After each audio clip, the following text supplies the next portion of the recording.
I always believed our marriage was a partnership built on trust, respect, and years of shared memories.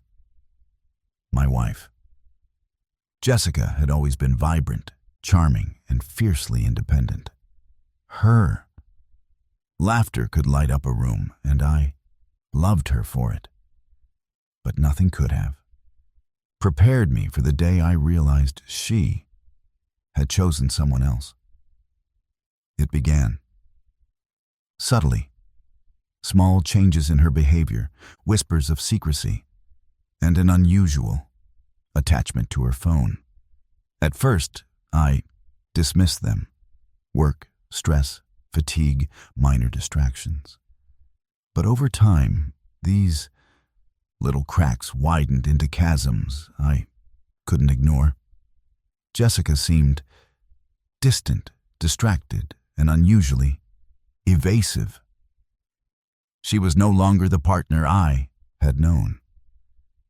Her focus had shifted, and I knew instinctively that it wasn't me who held her attention anymore.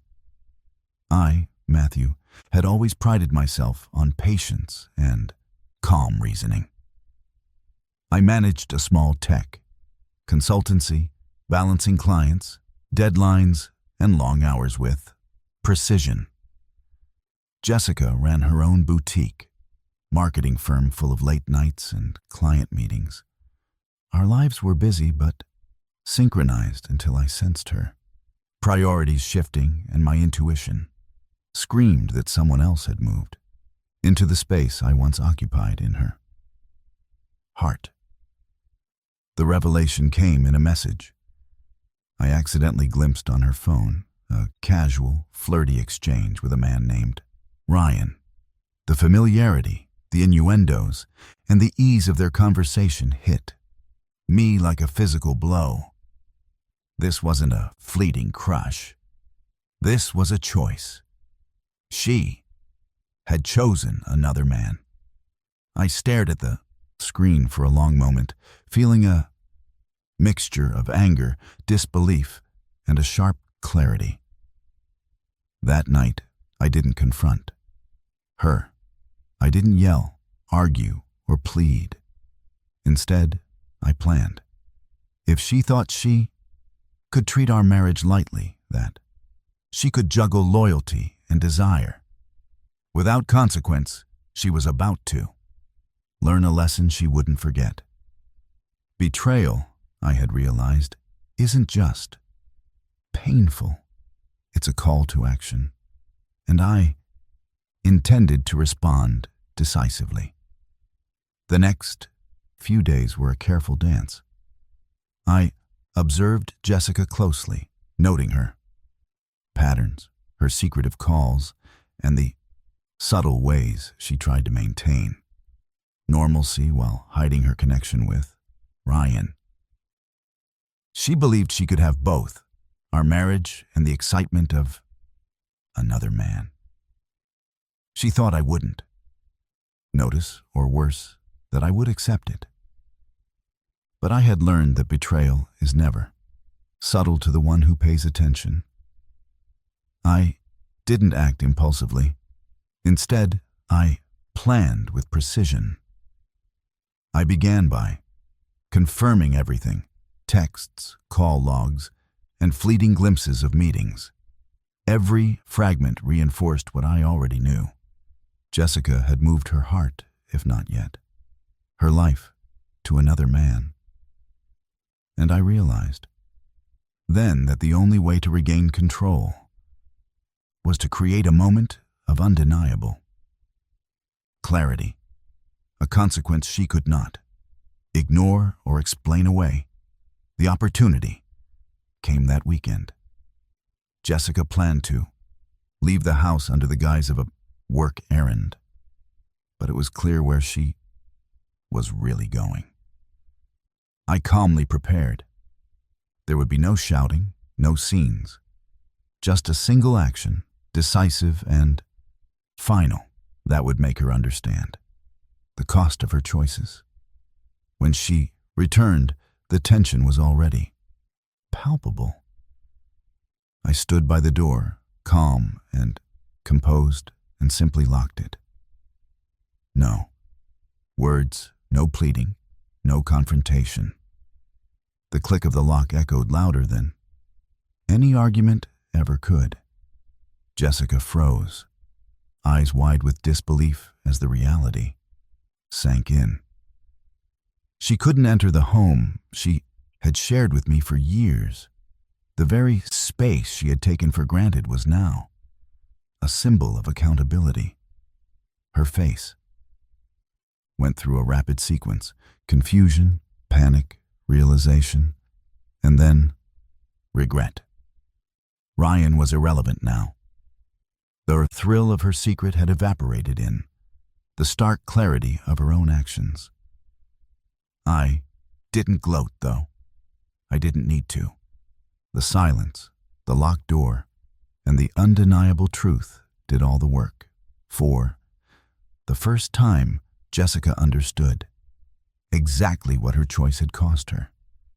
Not just me, but the trust, respect, and sanctuary of the life we had built together. By the end of the evening, it was clear the power had shifted. I had regained control of my life, my home, and my dignity. The betrayal had been hers, but the response, measured, precise, and undeniable, was entirely mine. The morning after, the house was silent except for the faint hum of the city outside.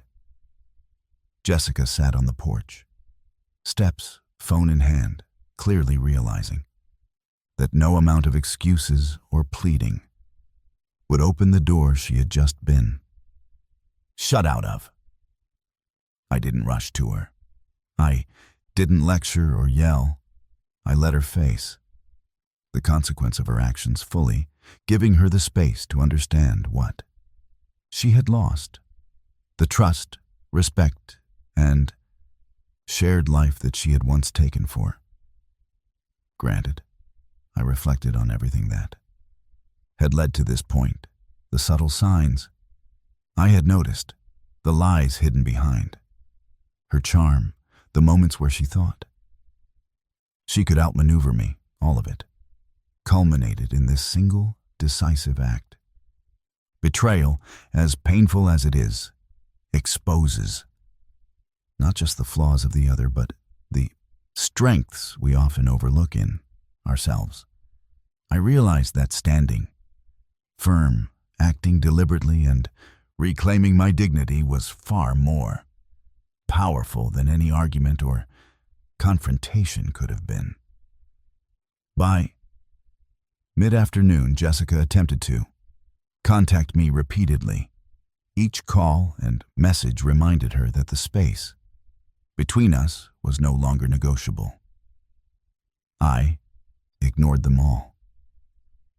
My life, my home, and my choices were mine alone, and I intended to keep them that way. Ryan's name no longer held power. Jessica's thrill had dissolved in the weight of accountability. She had chosen another man over our marriage, and the reality of that decision now faced her, unfiltered. In the following days, I began the slow process of moving forward. I didn't dwell on anger or resentment. Instead, I focused on clarity, self-respect, and building a life free from deception. The betrayal had been painful, but it also served as a harsh lesson, one that reinforced the importance of boundaries, honesty, and unwavering self-worth. I had lost a wife, but I had regained control over my life and my dignity.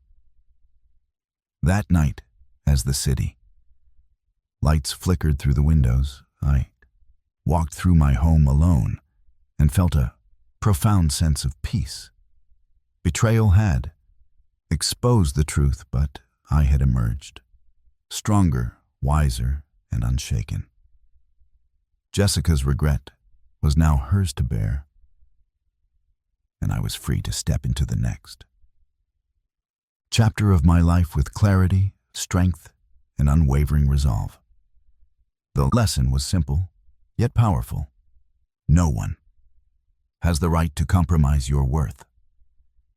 And sometimes the most decisive action is letting the door close and walking forward.